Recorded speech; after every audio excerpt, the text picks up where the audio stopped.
రేపు పార్టీలో చేరిన దానికన్నా వాపసు వచ్చినాను. ఎందుకంటే తెలుగుదేశం పార్టీ పుట్టినప్పటి నుంచి ఉన్నాం మేము. అయితే ఈనాడు మీరు ఇది చాలా ఎగ్జాగరేషన్గా అనుకోకండి. చంద్రబాబు నాయుడు గారి నాయకత్వం ఈ దేశ రాష్ట్రానికి చాలా అవసరం, చరిత్రాత్మకంగా అవసరమైంది. ఒక ఎగ్జాంపుల్ చెప్తాను. రేపు ఏప్రిల్ నుంచి 12 లక్షల కోట్ల అప్పు కట్టాల. ఆదాయం లేదు రాష్ట్రానికి, ఆదాయ వనరులు లేవు, భూముల విలువలు లేవు. కోకాపేట మాదిరిగా 1,40,00,000 అమ్మేదానికి ప్రతి ఒక్కరి చర్మం ఒలచబడుతుంది. పన్నులు వసూలు చేస్తే కానీ డబ్బులు రావు. మరి ఎట్లా చేస్తారో మహానుభావుడు చంద్రబాబు నాయుడు గారు. అయితే ఆయనకు ఆ కెపాసిటీ ఉంది. నేను చూసిన, ఆయనతో సహవాసం చేసి చూసిన ఆ కెపాసిటీ ఆయనకు ఉంది. కాబట్టి అటువంటి కెపాసిటీ ఉండే వ్యక్తి రావాల్సిన అవసరం చాలా ఉంది. అంతేగాని అతన్ని ఎక్కువగా నేను పొగట్టంలే. అతని అవసరం ఈ రాష్ట్రానికి ఇప్పుడు చాలా చాలా అవసరం ఉంది. లేకుంటే రాష్ట్రము ఏ పాలైపోతుందో భయంకరం, ఊహించుకునే దాన్ని కూడా భయంకరం ఉంది.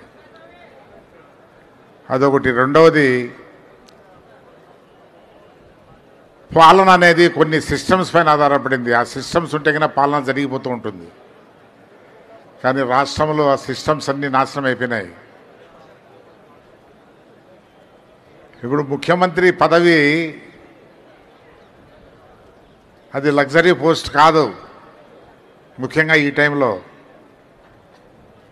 చాలా భయంకరమైన పోస్ట్ అది. మరి చంద్రబాబు నాయుడు గారు ఎట్లా చేస్తారో కానీ ఈ సిస్టమ్స్ అంతా రెస్టోర్ చేసి మళ్ళా మీకు అనుగుణంగా పరిపాలన ఇవ్వాలంటే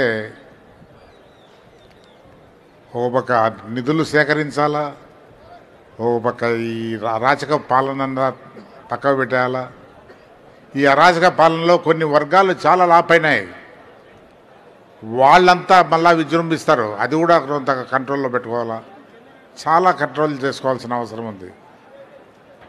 అందువల్ల ఆయన నాయకత్వం చాలా అవసరం ఉంది. కాబట్టి ప్రజలకు వేరే మార్గం లేదు. నేను చెప్తున్నా, ఈ దినం ప్రజలకు వేరే మార్గం లేదు. చేసి తీరాల్సిందే చంద్రబాబు నాయుడు గారిని. రాష్ట్ర ప్రయోజనాలను దృష్టిలో పెట్టుకునేవాడు ఎవడైనా కూడా. కాబట్టి తప్పకుండా ఆ దశలో మనం పోదాం, మనమందరం కష్టపడదాం. అదే ఆలోచనతో నేను కూడా వచ్చా. ఇంకా రాష్ట్రము చెడిపోతుంది తప్ప ఇంకా బాగుపడదనే డెసిషన్కి వచ్చేసి